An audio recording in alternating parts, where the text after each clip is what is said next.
નમસ્કાર મિત્રો, સ્વાગત છે તમારું આપણી આ યુટ્યુબ ચેનલમાં જેનું નામ છે ગુજરાતી જીકેની જમાવટ। તો રાજ્ય સરકાર દ્વારા કામદારો માટે સૌથી મોટા સમાચાર આજરોજ બહાર પાડવામાં આવ્યા છે।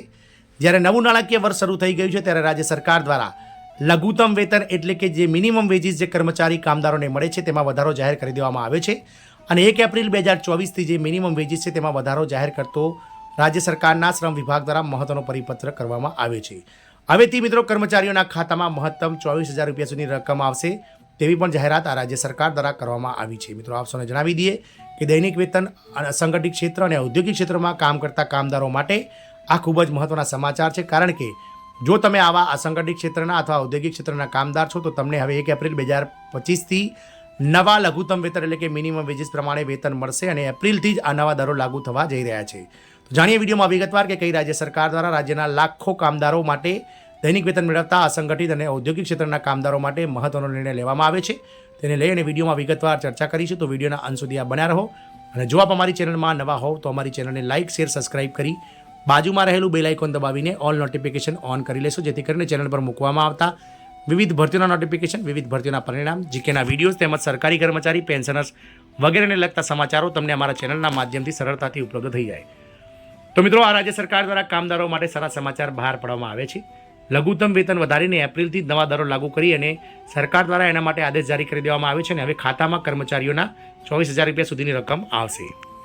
વાત કરીશું મિત્રો દિલ્હી સરકારની, તો દિલ્હીમાં ભાજપ શાસિત સરકાર દ્વારા તમામ શ્રેણીના કામદારો માટે લઘુત્તમ વેતન દરોમાં વધારો કરવાની જાહેરાત કરવામાં આવી છે।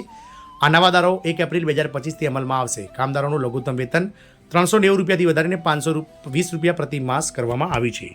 દિલ્હી સરકારના આ નિર્ણયના કારણે તમામ પ્રકારના અનુસૂચિત રોજગારમાં કાર્યરત કામદારોનું લઘુત્તમ વેતન જે 390 હતું તેને વધારીને 520 રૂપિયા પ્રતિ માસ કરવામાં આવ્યું છે।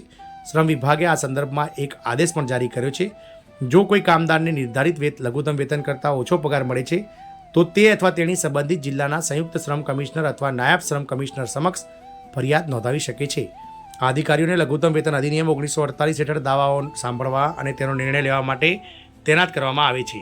તો દિલ્હીના કામદારો માટે સારા સમાચાર છે। રાજ્ય સરકારે રાષ્ટ્રીય રાજધાની દિલ્હી ક્ષેત્રના તમામ કામદારો માટે લઘુત્તમ વેતનમાં વધારો કરવાની જાહેરાત કરી દીધી છે।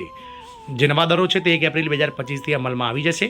નવા દરોમાં મોંઘવારી ભથ્થામાં ફેરફાર કરવામાં આવે છે, જેના કામદારોને વધેલી ફુગાવાની અસરથી રાહત મળશે। દિલ્હી સરકારના આ નિર્ણયને કારણે તમામ પ્રકારના અનુસૂચિત રોજગારમાં કાર્યરત કામદારોનું લઘુત્તમ વેતન જે પહેલાં 390 રૂપિયા હતું મિનિમમ, તેને વધારીને 520 રૂપિયા વધી પ્રતિ માસ કરી દેવામાં આવ્યું છે, એટલે કે લગભગ 130 રૂપિયાનો વધારો આ મિનિમમ વેજીસમાં કરવામાં આવ્યો છે। શ્રમ વિભાગે આ સંદર્ભમાં એક આદેશ જારી કર્યો છે।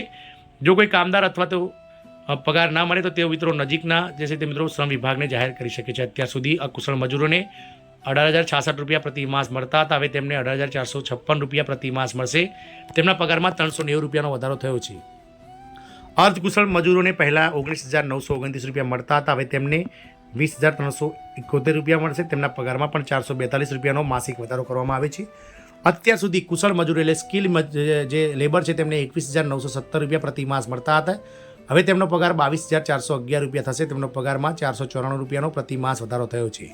જે કામદારો મેટ્રિક્સ પાસ નથી અને હવે તેમને 19,929 રૂપિયાને બદલે 20,371 રૂપિયા મળશે। જે કામદારો મેટ્રિક્યુલેશન પાસ છે પણ ગ્રેજ્યુએટ નથી તેમને 21,970 રૂપિયાને બદલે 22,411 રૂપિયા મળશે। જે કામદારો મેટ્રિક્યુલેશન પાસ છે પણ ગ્રેજ્યુએટ નથી તેમને 22,411 મળશે। સ્નાતક અથવા ઉચ્ચ શિક્ષિત કામદારોને હવે 23,836 રૂપિયાને બદલે 24,356 રૂપિયા જેટલું મળશે। આમ દિલ્હી સરકાર દ્વારા જે સેમી સ્કિલ્ડથી લઈ અને મિત્રો અનસ્કિલ્ડ જે કામદારો છે તેમના વેતનમાં 390 રૂપિયાથી લઈને 520 રૂપિયા જેટલો વધારો પ્રતિ માસ કરવામાં આવ્યો છે। આનાથી મિત્રો રાજ્ય સરકાર પર અસર પડશે, પરંતુ આ કામદારોને મોંઘવારીના ફુગાવા સામે વધારા ટકી રહેવા માટે બજારમાં અતિ મહત્વનો નિર્ણય આ રાજ્ય સરકારનો ગણી શકાય છે। જય હિન્દ, અસ્તુ।